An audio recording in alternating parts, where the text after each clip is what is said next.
Pemirsa, apa kabar hari ini? Semoga selalu sehat di masa pandemi ini dan selalu bersemangat untuk menjalani aktivitas.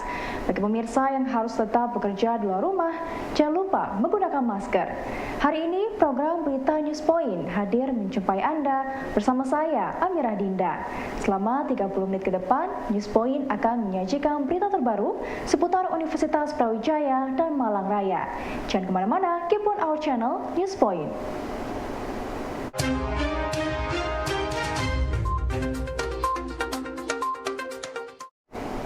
Pemirsa, pembangunan ibu kota negara ditekankan melalui bagaimana strategi pemberdayaan yang dilakukan oleh pemerintah. Hal ini disampaikan oleh dosen Fakultas Ilmu Administrasi Universitas Brawijaya, Muhammad Hazainul Ulum.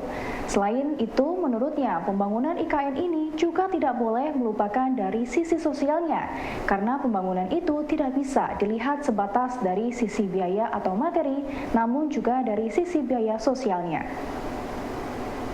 Ya, kalau saya lihat dari case yang ada ya, baik itu kita mencoba untuk membaca atau melihat ya berita yang beredar itu ya, saya pikir menurut saya yang titik tekannya itu adalah bagaimana strategi pemberdayaan yang dilakukan oleh pemerintah.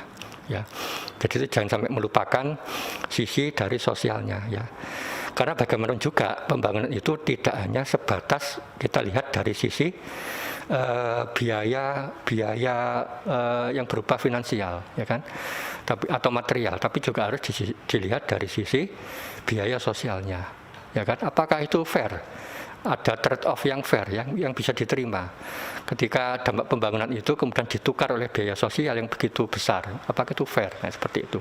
Oleh karena itu, pemerintah pusat itu harus memikirkan ke depannya strategi pemberdayaan yang jitu, yang efektif itu seperti apa. Ya tentu saja kalau kita bicara pendekatan, ya yang ideal itu dilakukan secara bersama-sama, ya kan. Jadi mengikut sertakan atau melibatkan masyarakat untuk juga bisa memikirkan masa depannya, sehingga peradaban di Kalimantan itu tidak kemudian menjadi tereliminasi. Oke, pemberdayaan dalam hal ini adalah mulai dari tingkat perencanaan. Nah, jadi bagaimana misalnya daerah yang dijadikan sebagai tempat atau ibu kota itu tidak hanya kemudian menghidupi masyarakat lokal ya, tapi juga bahwa masyarakat lokal itu juga punya akses secara sosial dalam hal pelayanan itu juga harus ada jaminan ya. Nah, itu yang menurut saya juga harus diperhatikan dalam konteks mata pencarian, ya kan. Tadi kan ada penghidupan. Nah, apakah memang ada jaminan bahwa masyarakat itu yang tadinya itu sangat bergantung pada sungai, katakanlah, sekarang itu beralih ya. Kemudian sungai itu menjadi mati atau menjadi polusi ada polusi, sehingga kemudian masyarakat itu akan menjadi semakin menderita. Itu kan juga harus dipikirkan ya. Dan satu hal lagi, bahwa dalam pemberdayaan itu tadi ada perencanaan, kemudian sama-sama juga melaksanakan, mengeksekusi. Jadi masyarakat itu biar punya sense of belonging ya, jadi rasa memiliki bahwa pembangunan itu juga milik mereka. Jadi tidak bisa ya serta-merta kemudian pusat datang dirombak, disetting sedemikian rupa, sementara mereka menjadi penonton, itu juga tidak elok ya. Saya pikir seperti itu. Dosen Fakultas Ilmu Administrasi Universitas Brawijaya, Muhammad Hazainul Ulum, mengatakan bahwa yang perlu diperhatikan dalam pembangunan IKN ialah aspek sosial dan badan otorita yang harus bisa kolaborasi dengan badan sosial lokal. Selain itu, pada pembangunan IKN yang perlu diperhatikan adalah dua hal, yakni jaminan suatu pembangunan dan dampaknya, sekaligus mengantisipasi struktur 70% mempertahankan tutupan lahan vegetasi. Ya, jadi kalau kita berbicara tentang otorita ya, dulu kita kan punya case juga ya, Badan Otorita Batam. Nah, seperti itu ya. Jadi memang untuk bisa kita itu melakukan akselerasi pembangunan, nah itu biasanya lalu dibentuklah badan otorita ya, atau mungkin yang semacam itu ya. Nah, dalam konteks ini, dalam konteks IKN, saya pikir badan otorita itu tentu saja tidak harus atau tidak hanya terdiri dari mereka yang misalnya berbasis atau berlatar belakang arsitek atau yang teknik gitu ya.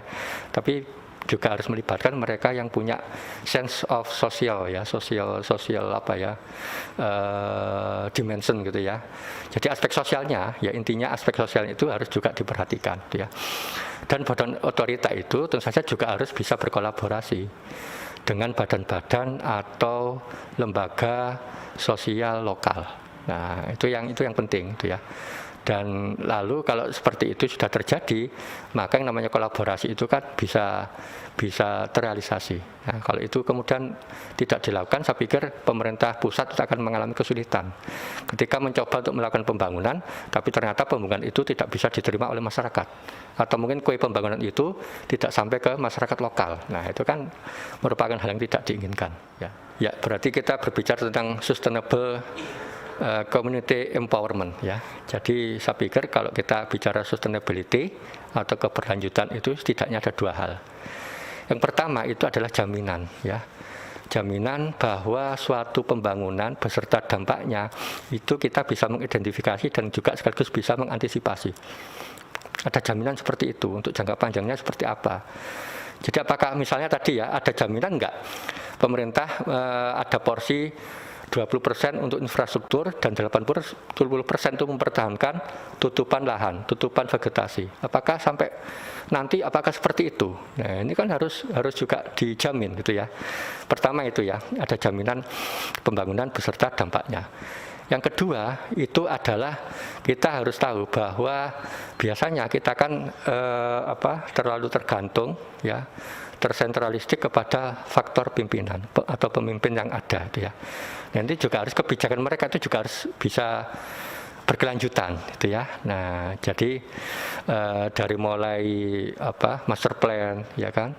Kemudian juga dari turunannya itu ya, berupa kebijakan, program, kegiatan itu semuanya juga harus bisa berkelanjutan ya. Jadi maksud saya begini, ketika memang diputuskan bahwa dalam pembangunan di sana itu settingnya itu sudah sedemikian rupa, itu harus direalisasikan dan sesuai dengan yang direncanakan ya. Jangan sampai kemudian di tengah jalan ada kepentingan politik tertentu, kemudian settingnya itu berubah ya. Nah, ini yang kemudian harus bisa berkelanjutan gitu ya. Jadi bukan berarti nanti setelah ganti ketua atau kepala badan otorita, kemudian ganti siapa lagi, ganti gubernur ya setempat gitu ya. Kemudian kebijakan itu menjadi tidak mendukung atau bahkan menjadi kontraproduktif dengan pembangunan IKN.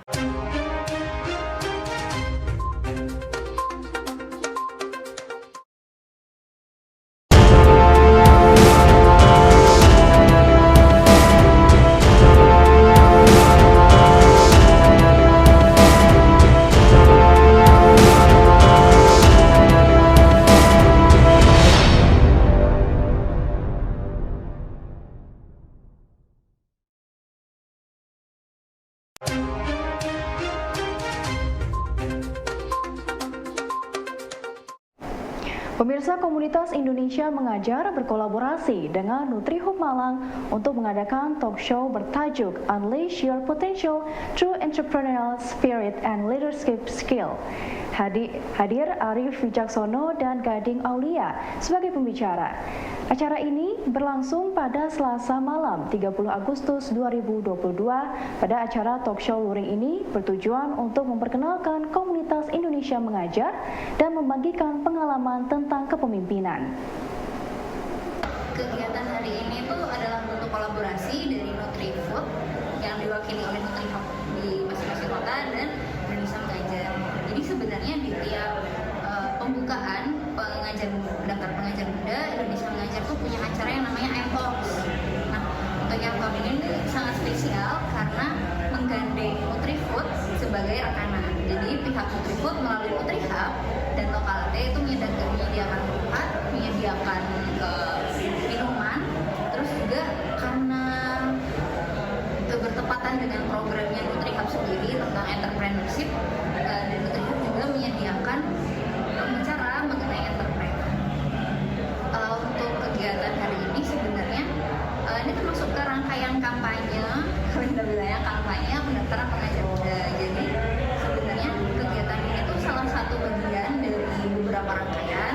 Kalau misalkan teman-teman buka di Instagramnya Indonesia Mengajar, itu ada banget dari kemarin, misalkan konten reels, misalkan bikin kuis, terus kayak posting-posting cerita, posting-posting berita. Nah, goalnya adalah di M-Talks ini. Setelah itu nanti akan dilanjutkan kembali di melalui sosial media,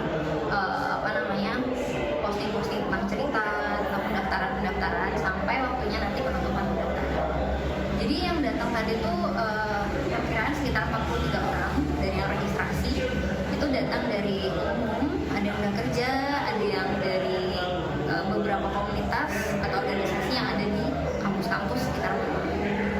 Departemen Kebidanan Fakultas Kedokteran Universitas Brawijaya mengembangkan Center of Excellence Pendidikan Profesi Bidan dengan program Midwifery-Led Care Models for Women and Baby yang didukung oleh Kementerian Kesehatan Republik Indonesia. Menurut tim BIMTEK Direktorat Penyediaan Tenaga Kesehatan Kemenkes RI Akemat, program ini merupakan inisiasi baik untuk meningkatkan kualitas pelayanan kebidanan. Pendapat saya ini satu inisiasi yang sangat baik untuk bagaimana meningkatkan kualitas pelayanan kebidanan, karena dengan pendekatan midwifery-led care ini maka pelayanannya akan dipastikan komprehensif, holistik, karena ada satu koordinator yaitu bidan yang akan akan memimpin sehingga pelayanan yang diberikan itu akan bisa dipastikan sesuai dengan kebutuhan pasien, kemudian lebih komprehensif, dan akhirnya tentu saja diharapkan outcome-nya itu pasien menjadi lebih terlayani sehingga proses persalinannya menjadi lebih bagus.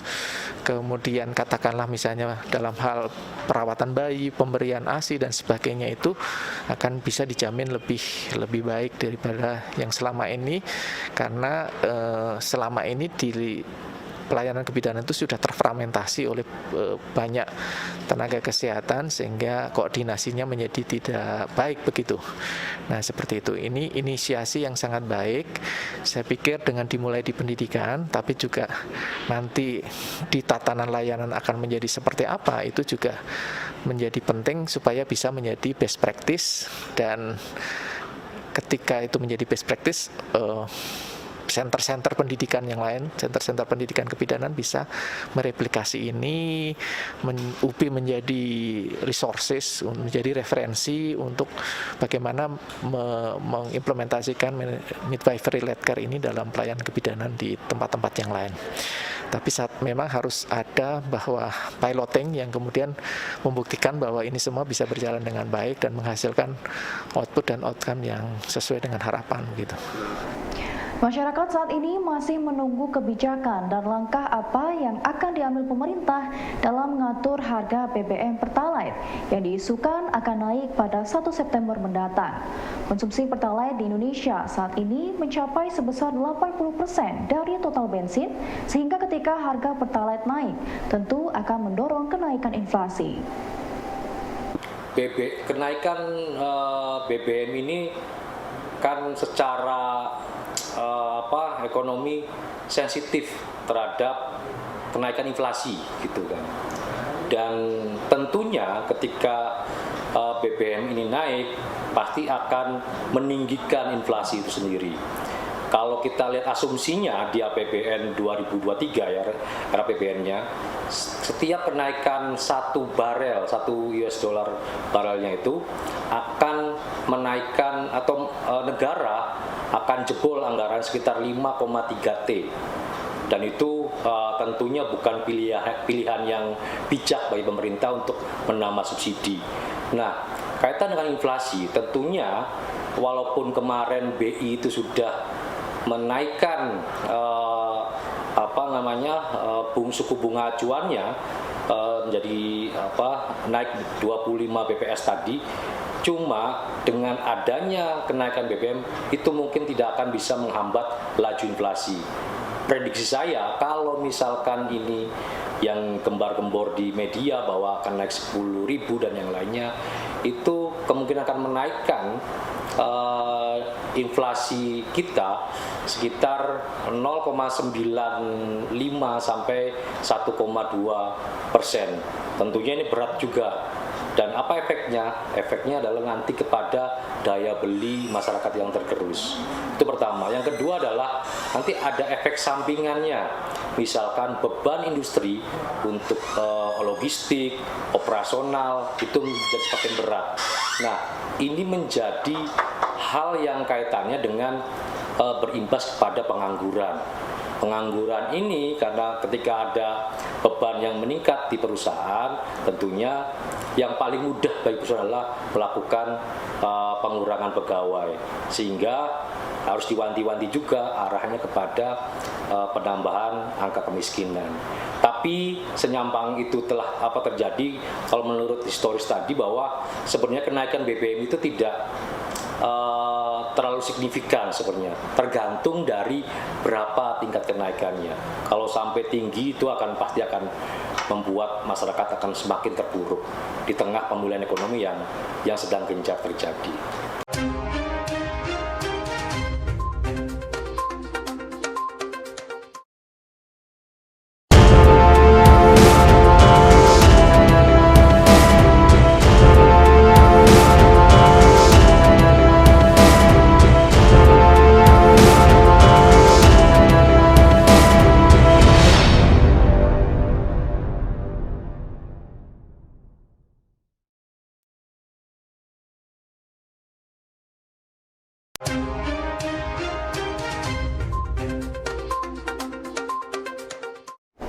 Gelar launching aplikasi pada akhir bulan September, buangdisini.id hadirkan pameran art installation bersama UM sebagai pembuat karya. A Day with Pemulih Bumi bersama Lakesma UB untuk melakukan pengecekan kesehatan gratis, dan juga gerakan World Cleanup Day bersama World Cleanup Day Malang Raya. Jadi buat menunjang semuanya itu, kita meluncurkan sebuah aplikasi yang nantinya akan ada di akhir September, dimana sebelum aplikasi ini kita keluarkan gitu, kita akan ada beberapa event. Yang pertama itu ada event art installation, dimana kita bekerja sama dengan teman-teman di UM sebagai pembuat karyanya. Di situ pelaksanaannya sendiri ada di esok hari, yaitu di hari Jumat, Sabtu, dan Minggu di tanggal 26 sampai 28 Agustus. Yang tepatnya ada di 11-12 Kopi. Untuk event kedua itu ada A Day with Pemulih Bumi. Jadi kita akan bermain bersama teman-teman pemulung. Kita akan ngasih pencerdasan juga. Kita akan mengadakan cek kesehatan gratis. Kebetulan itu kita kolaborasi juga sama teman-teman dari Lakesma UB. Itu ada di tanggal 11 September. Dan acara yang ketiga itu ada World Cleanup Day, di mana kita juga berkolaborasi dengan WCD Malang, di mana dia emang udah biasa ya melakukan gerakan untuk mengambil sampah kayak gitu, dan itu acaranya ada di 17 September kayak gitu, dan diakhiri di tanggal 24 September yaitu launching aplikasi. Pemirsa, kualitas dan produktivitas SDM sangat berpengaruh dalam meningkatkan pertumbuhan ekonomi suatu negara. Kampus yang setiap tahunnya melahirkan tenaga kerja baru harus bersinergi dengan Kemnaker untuk mewadahi para lulusan yang sedang mencari kerja agar dapat memenuhi kebutuhan industri. Hari ini kita ada semacam acara yang bertajuk konsolidasi informasi suplai dari pasar kerja. Nah, sebagaimana yang kita ketahui bahwa di dalam pasar kerja itu kan ada dari demand dan supply. Kalau dari sisi supply, artinya dari sisi ketersediaan, terutama adalah yang selama ini memproduksi angkatan kerja. Dan saya yakin kampus adalah salah satu yang memproduksi angkatan kerja. Sehingga tentunya kita ingin tahu seberapa istilahnya informasi yang memang dapat kita peroleh, terutama dari sisi setiap tahun yang dihasilkan oleh Universitas Brawijaya, terutama terkait dengan angkatan kerjanya. Sehingga dengan demikian, kalau kita bisa mampu memfasilitasi, membangun jembatan yang baik, terutama tadi untuk memberikan dukungan, memastikan antara supply dengan demand ini baik, saya rasa kita akan mengurangi berbagai tantangan-tantangan dan persoalan-persoalan ketenaga kerjaan. Dan saya tentunya terima kasih kepada Pak Rektor yang luar biasa telah memberikan dukungan, karena selama ini kan juga sudah ada kayak semacam Career Development Center. Kita memberikan dukungan bagaimana pusat pasar kerja dengan Career Development Center UB itu bisa kita hubungkan, sehingga informasi-informasi baik yang ada di Malang ataupun di seluruh Indonesia bahkan dunia, kita mampu bisa mensuplai kepada UB, sehingga nanti setiap lulusan ini tidak butuh waktu untuk mereka istilahnya mendapatkan pekerjaan. Mereka akan segera terserap di dalam lapangan pekerjaan, ataupun dia akan menjadi tenaga kerja mandiri, wirausaha, dan itu pun adalah sama-sama memberikan kontribusi bagi perekonomian. Dalam pengabdian kepada masyarakat di Kampung Lampion, Kota Malang, dosen psikologi Dr. Intan Rahmawati menyatakan kegiatan pengabdian kepada masyarakat di tahun 2022 itu merupakan kelanjutan kegiatan sebelumnya yang hanya berfokus memberikan pemahaman kepada warga RW 01 Kampung Lampion. Dosen psikologi tersebut mengatakan, Pengmas di Kampung Lampion ini sudah mencapai 90% dari tujuan utamanya, yakni pemberdayaan Kampung Lampion melalui pemahaman pengelolaan mitigasi lingkungan.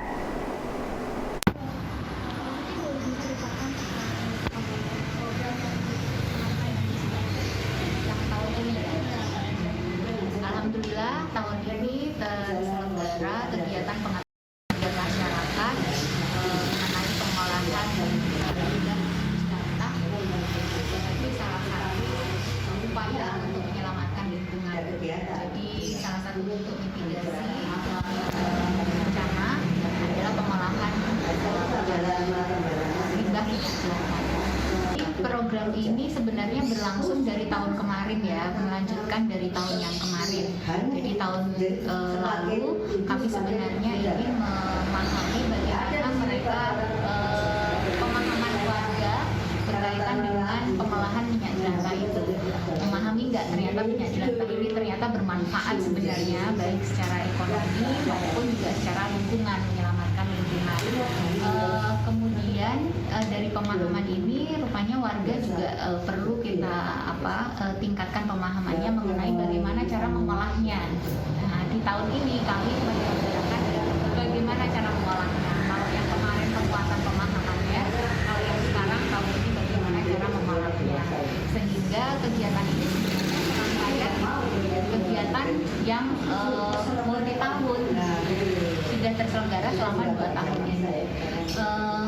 Kegiatan pengabdian masyarakat ini sifatnya adalah partisipatif. Jadi ya partisipasi berpartisipasi.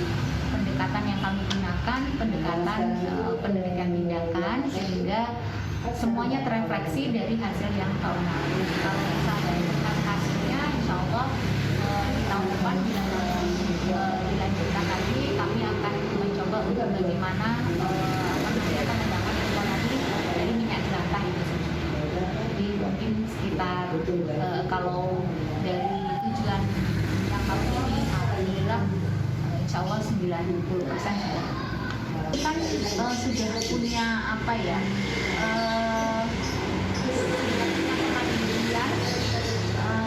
perekonomian warga ya, jadi kayak membuat lampion dan itu diekspor ke mana-mana, dimanfaatkan ke mana-mana gitu kerajinannya.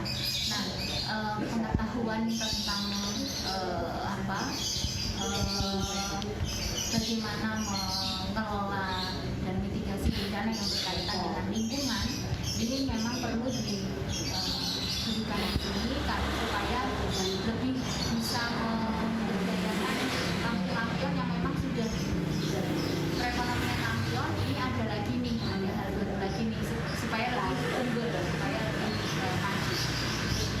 Pemirsa, informasi tadi sekaligus menutup perjumpaan kita hari ini. Jangan lupa saksikan News Point setiap hari pukul 19.30 waktu Indonesia Barat hanya di UBTV, Televisi Pendidikan Universitas Brawijaya. Saya Amira Dinda dan seluruh kru yang bertugas pamit undur diri. Tetap patuhi protokol kesehatan, wajib menggunakan masker. Terima kasih dan selamat beraktivitas.